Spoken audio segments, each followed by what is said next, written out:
জাতীয় থেকে আন্তর্জাতিক, প্রান্তিক জনপদ থেকে নগর চারপাশ, ঠিক কী ঘটছে এই মুহূর্তে তা নিয়ে আয়োজন এখন চারদিক। আপনার সঙ্গে আছি আমি তৌহিদুর রহমান। যুক্তরাজ্যে 4 দিনের সফর শেষে দেশে ফিরলেন অন্তর্বর্তী সরকারের প্রধান উপদেষ্টা ডক্টর মোহাম্মদ ইউনূস। সকাল 10:15টায় বিমান বাংলাদেশ এয়ারলাইন্সের একটি ফ্লাইটে তিনি দেশে ফিরেন। প্রধান উপদেষ্টার সিনিয়র সহকারী প্রেস সচিব ফয়েজ আহমেদ তৈয়ব এই তথ্য জানান। এর আগে লন্ডনের স্থানীয় সময় শুক্রবার সন্ধ্যা 7:15টায় বিমানের একটি ফ্লাইটে তিনি লন্ডন ছাড়েন। যুক্তরাজ্যে সফরে বিএনপির ভারপ্রাপ্ত চেয়ারম্যান তারেক রহমানের সাথে একান্ত বৈঠক করেন প্রধান উপদেষ্টা ডক্টর ইউনূস। এছাড়াও সফরকালে ব্রিটেনের মর্যাদাপূর্ণ পুরস্কার কিংস তৃতীয় চার্লস হারমোনি অ্যাওয়ার্ড গ্রহণ করেন প্রধান উপদেষ্টা ডক্টর ইউনূস।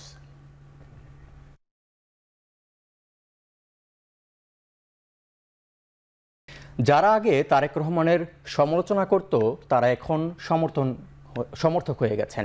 সকালে প্রেস ক্লাবে নির্বাচন ও জাতীয় ঐক্য শীর্ষক আলোচনা সভায় একথা বলেন বিএনপির ভাইস চেয়ারম্যান শামসুজ্জামান দুদু।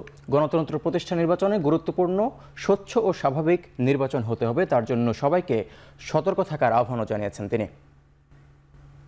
গণতন্ত্রের প্রশ্নে সবাই একমত, নির্বাচনের প্রশ্নে সবাই একমত।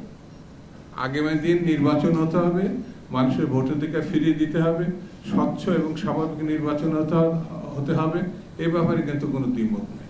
সেই জন্যে আমাদের একটু সতর্ক থাকতে হবে, একটু ধৈর্য থাকতে হবে। অল্পতেই উত্তেজিত হয়ে নিজেদের ভিতর বিভাদ সৃষ্টি করে আমরা গণতন্ত্রকে বিঘ্নিত করছি কিনা সে ব্যাপারে একটু চিন্তা করতে হবে। ঈদ উদযাপন শেষে ঢাকায় ফিরছেন কর্মজীবী মানুষ। সেই খবর জানতে সায়দাবাদ থেকে যুক্ত হচ্ছেন সহকর্মী রকিবুর রাহাত। ঢাকামুখী মানুষের চাপ কেমন দেখছেন? সড়কে ভাড়া নিয়ে কোনো অভিযোগ আছে কিনা বিস্তারিত জানাবেন।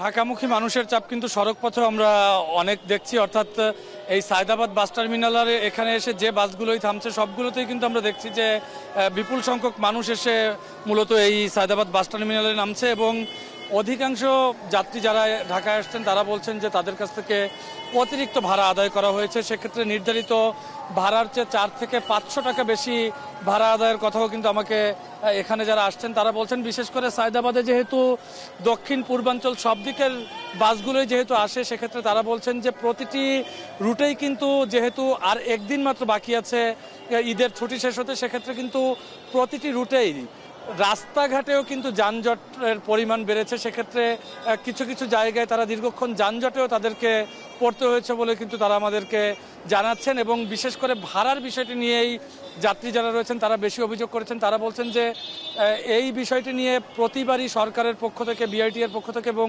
সংশ্লিষ্ট যারা রয়েছেন তাদের পক্ষ থেকে বারবারই বলা হয় যে বেশি ভাড়া নিতে দেওয়া হবে না, কিন্তু তারপরেও প্রতিবারই তাদেরকে বাড়তি ভাড়া গুনে আসতে হয়। সেই বিষয়টি নিয়ে কিন্তু সরকারকে আরও দেখভাল করতে হবে বলেই কিন্তু আমাদেরকে যারা যাত্রী রয়েছেন তারা জানাচ্ছেন। এবং যেহেতু যানজটের বিষয়টি কিছু জায়গায় সড়ক খারাপ থাকার কথা তারা বলছেন, এছাড়াও যেসব জায়গায় টোল প্লাজা রয়েছে সেই টোল প্লাজায় যেহেতু গাড়ির চাপ অনেক বেশি, যেহেতু সবাই রাজধানীতে ফিরছে, সেক্ষেত্রে কিন্তু টোল প্লাজাগুলোতেও দীর্ঘক্ষণ যানজটে মূলত যাত্রীদের বসে থাকতে হয়েছে। সেই বিষয়গুলো আরও তাড়াতাড়ি করা যায় কিনা সেই বিষয়টি নিয়ে কিন্তু যাত্রীরা আমাদেরকে বলছেন। এছাড়া যেহেতু আর ঈদের ছুটির শেষ হতে আগামীকালকে থেকেই সরকারি অফিস আদালত যেহেতু শুরু হবে, সেক্ষেত্রে কিন্তু তারা বলছেন যে তারা যারা সড়ক পথে যারা আসছেন আজকে সকাল থেকেই তারা আসা শুরু করেছেন এবং বাস কাউন্টার এবং অন্যান্য যারা রয়েছেন তারা বলছেন যে তাদের প্রতিটি বাসের সব টিকিটই বিক্রি হয়ে গেছে। সেক্ষেত্রে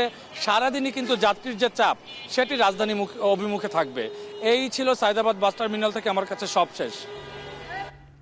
এদিকে ঢাকা টাঙ্গাইল যমুনা সেতু মহাসড়কেও থেমে থেমে চলছে গাড়ি। এলেঙ্গা থেকে যুক্ত হচ্ছেন কাউসার আহমেদ। কাউসার, যানজটের মানুষের ভোগান্তি কেমন দেখছেন? নিরসনে কর্তৃপক্ষের তৎপরতা কেমন রয়েছে? যানজটে মানুষের ব্যাপক ভোগান্তি পোহাতে হচ্ছে। আমি যেখানে আছি এটা হচ্ছে ঢাকাগামী লেন। এই ঢাকাগামী লেনে যানবাহনের অতিরিক্ত চাপ রয়েছে, তবে গণপরিবহনের ব্যাপক সংকট রয়েছে। যারা কর্মস্থলে ফিরছেন তারা বলছেন 2 থেকে 3 ঘন্টা দাঁড়িয়ে থেকেও তারা গণপরিবহন না পেয়ে অনেকে খোলা ট্রাক, পিকআপ ও কেউ মোটরসাইকেলে জীবনের ঝুঁকি নিয়ে যাচ্ছেন, তারা বলছেন যে রোদ না থাকলেও ব্যবসা গরমে তাদের খুব দুর্ভোগ পোহাতে হচ্ছে। বিশেষ করে শিশু, নারী এবং বৃদ্ধ যারা রয়েছেন তাদের ভোগান্তিটা একটু বেশি। আর এখানে যারা খোলা ট্রাক বা পিকআপে যাচ্ছেন তারা বলছেন যে স্বাভাবিক সময়ে বাসে এই এলেঙ্গা থেকে ঢাকার ভাড়া 1.5 থেকে 200 টাকা হলেও আজকে তাদের কাছ থেকে 3 থেকে 400 টাকা নেওয়া হচ্ছে। এই ভাড়া নৈরাজ্য করা হলেও এই সংশ্লিষ্ট কর্তৃপক্ষ যারা আছেন, যারা এই বিষয়ে তাদের কোনো হস্তক্ষেপ নেই। এই বিষয়ে যারা কর্মস্থলে ফেরা মানুষ জেলা প্রশাসন সহ ঊর্ধ্বতন কর্মকর্তার হস্তক্ষেপ কামনা করেছেন। আর এইদিকে ভোর রাত থেকে এই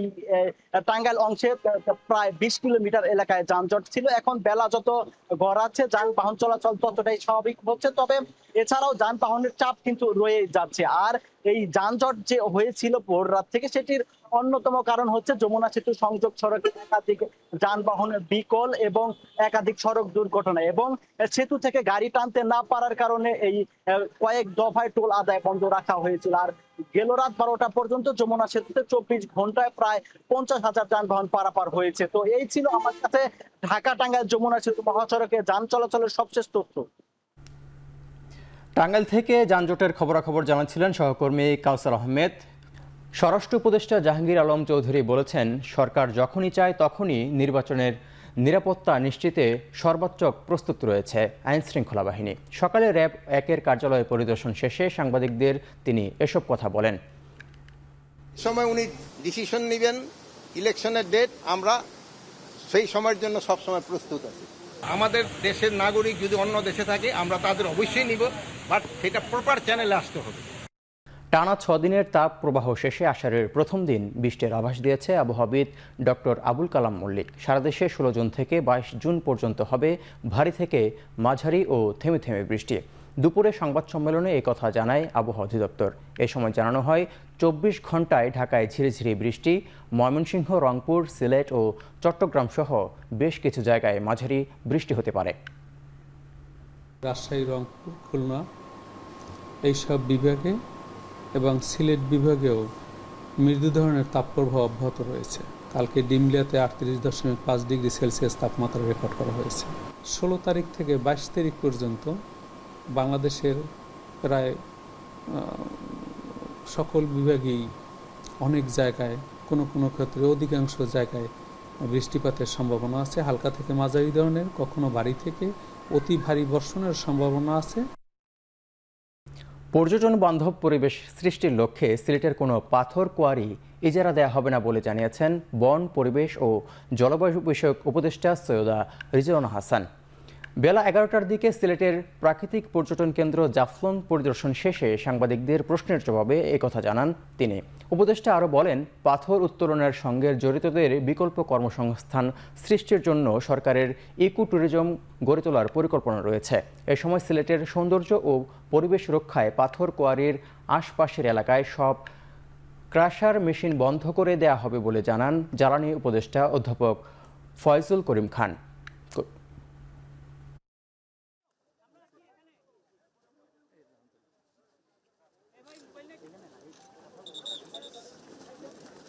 আমরা সিদ্ধান্ত নিয়েছি যে সিলেটের নান্দনিক আবেদন আছে, নৈসর্গিক আবেদন আছে, এই রকম জায়গাগুলোকে আমরা আর পাথর তোলার জন্য ইজারা দেব না।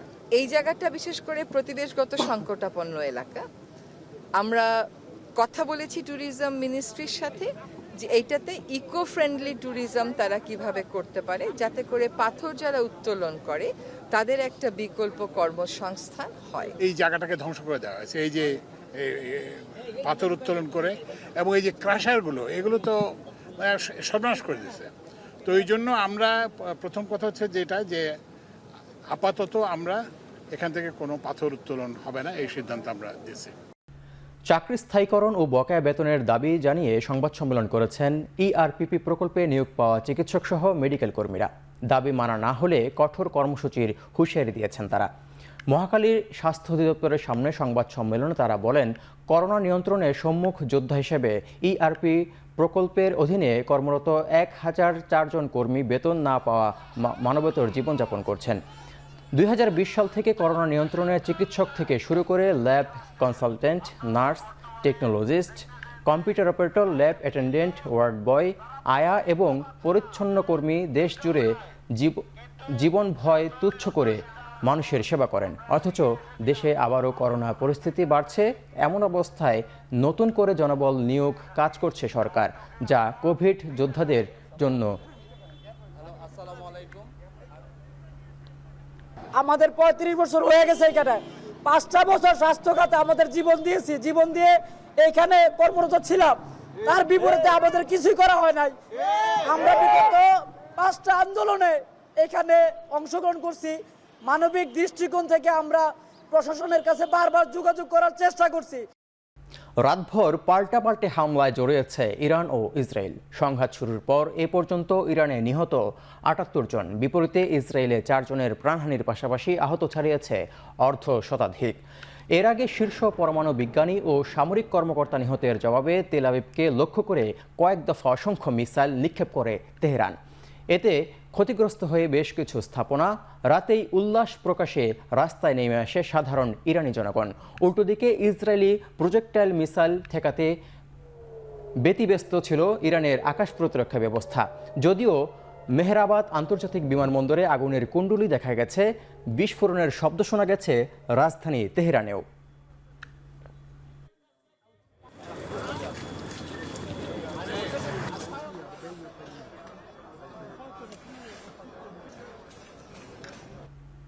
ইরান ইসরায়েল উত্তেজনার জেরে গেল বৃহস্পতিবারের তুলনায় গড়ে 5% হারে বেড়েছে অপরিশোধিত তেলের দাম।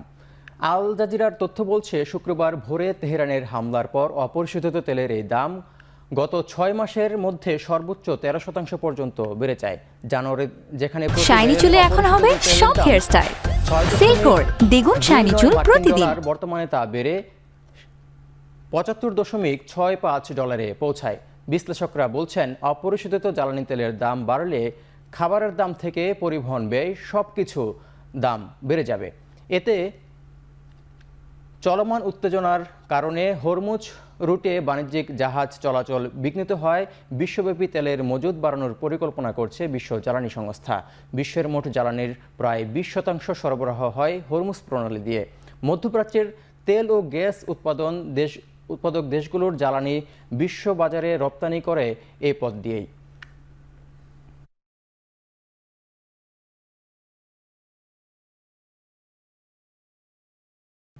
ক্রীড়াক্ষেত্রে বাজেট বাড়ানোর দাবি জানিয়েছেন ফুটবল ফেডারেশনের সভাপতি তাবিত আওয়াল।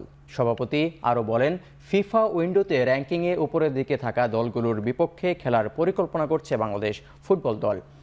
ফুটবল বিভিন্ন কার্যক্রম ভবিষ্যৎ পরিকল্পনা নিয়ে মিট দ্য প্রেস শীর্ষক সংবাদ সম্মেলনে গণমাধ্যমের মুখোমুখি হন ফেডারেশনের নির্বাহী কমিটির চেয়ারম্যানরা। সেখানে তারা তাদের দায়িত্ব নেয়ার পর সকল কাজ এবং ভবিষ্যৎ পরিকল্পনাও তুলে ধরেন। একই সঙ্গে ক্রীড়া সামগ্রীর উপর আরোপিত কর কমানোর আহ্বান জানান তিনি। এছাড়াও পরবর্তী 6 মাসের মধ্যেই জাতীয় দল ও বয়স ভিত্তিক আরও বেশি স্পন্সর আনার পরিকল্পনা বাফুফে সহসভাপতি ফাহাদ করিমের। এদিকে এশিয়ান কাপ বাছাই পর্বের ম্যাচ সিঙ্গাপুরের বিপক্ষে হেরে পূর্ণ 3 পয়েন্ট খুঁয়েছে বাংলাদেশ। যে কারণে সংবাদ সম্মেলনে জাতীয় দলের কোচ হেভিয়ার ক্যাব্রিয়ারের অপসারণের দাবি জানিয়েছেন বাফুফে নির্বাহী সদস্য সাকাওয়াত হোসেন শাহিন।